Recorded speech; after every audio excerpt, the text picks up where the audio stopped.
फैसलाबाद से Mohammad Ashfaq Mughal. Punjab food authority इंसानी सेहत के दुश्मनों के खिलाफ भरपूर कार्रवाइयों में मसरूफ, जालसाज पकड़ में आने लगे, शहरी खुश।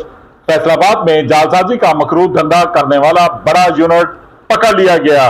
डीजी पंजाब फूड अथॉरिटी के हुक्म पर फूड सेफ्टी टीमों का पंजाब फिनिशिंग मिल मार्केट गोदाम पर कार्रवाई। 1000 किलो मिलावटी बेसन, मशीनें, खाली बैग जब्त, प्रोडक्शन बंद, मुकदमा दर्ज, मुलजिम गिरफ्तार। तज्जियाती रिपोर्ट में मिलावट साबित होने पर सख्त एक्शन लिया गया। मिलावटी बेसन को दिलकश पैकिंग लगाकर मार्केट में सप्लाई किया जाता था। प्रोडक्शन यूनिट को सफाई के इंतहाई नाकस इंतजामात संगीन खिलाफ वर्जियों पर बंद कर दिया गया। मिलावटी अशिया का खुराक में इस्तेमाल संगीन जुर्म और मूजी अमराज का बाइस बन रहा है। मिलावटी और मुज़र सेहत अशिया तैयार करने वालों के खिलाफ सख्त कार्रवाइयां अमल में लाई जा रही हैं। पंजाब भर में मिलावट माफिया की सरकोबी के लिए तमाम वसाइल बरूए कार लाए जा रहे हैं।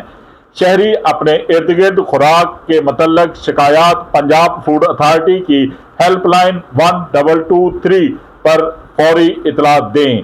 DG Punjab food authority Asim Javed ने वाज़ेह पैगाम दे दिया, शहरी खुश। देखते रहिए GS न्यूज। इस वीडियो को लाइक करें, हमारे चैनल को सब्सक्राइब कर बेल आइकन जरूर प्रेस करें।